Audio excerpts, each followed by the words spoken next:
3A చూద్దాం. East India company మీద మనకు క్వశ్చన్ వచ్చింది. మీరు కరెక్ట్గా ఫోకస్ చేసుకుంటే, ప్రీవియస్ క్వశ్చన్స్ అనాలిసిస్ చేసుకుంటే, వేరే స్టేట్ పిఎస్సి అలాగే యూపీఎస్సీ తాలూకా ప్రీవియస్ క్వశ్చన్స్ ఇది ఇష్టం అనమాట. సో దీంట్లో చూడండి, ఈస్ట్ ఇండియా కంపెనీ మీద మనకి గతంలో ఆల్రెడీ ఒక 3 క్వశ్చన్స్ అయితే ఉన్నాయి.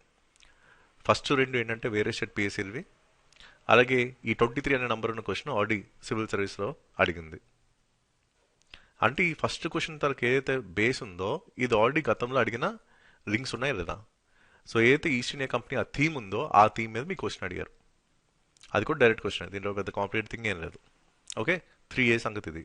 నెక్స్ట్ 3B చూసుకుంటే ఇక్కడ క్రిస్టియన్ మిషనరీస్ మీద క్వశ్చన్ ఉంది. ఓకే, ఇది కూడా గతంలో యూపీఎస్సీ సివిల్ సర్వీస్ హిస్టరీ ఆప్షన్లో మనకు అడిగారు.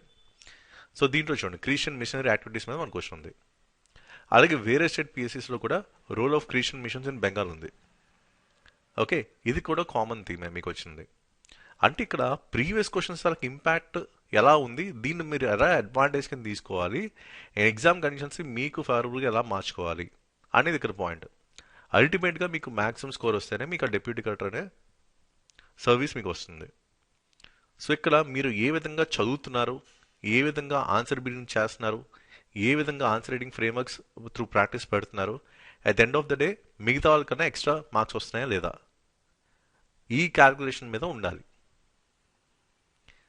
గతంలో ఏవైతే మిస్టేక్స్ చేసుకున్నారో అవన్నీ కూడా ఫస్ట్ సార్ట్అవుట్ చేయాల్సిన టైం ఇదే.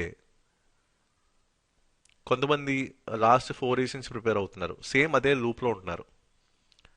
ఎందుకంటే పర్సనల్ మెంటర్షిప్ నేను ఇస్తున్నా. సో అప్పుడు ఫస్ట్ సెషన్లోనే వాళ్ళు చేసిన మిస్టేక్స్ అన్నీ కూడా నేను ఫీడ్ చేసుకుంటున్నా, అండ్ అప్పటికప్పుడే నేను మొత్తం సార్ట్అవుట్ చేస్తున్నా ఆ సెషన్లోనే, ఫస్ట్ స్లాట్లోనే.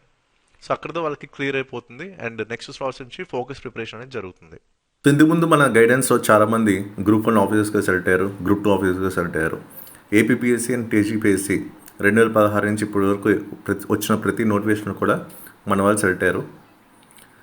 అండ్ ఇప్పుడు రాబోయే నోటిఫికేషన్ కూడా చాలా సీరియస్గా ప్రిపేర్ అవ్వాల్సిన అవసరం అవుతుంది. అండ్ చాలా ఎక్కువ నెంబర్ ఆఫ్ వేకెన్సీస్ మనకు కనిపిస్తున్నాయి.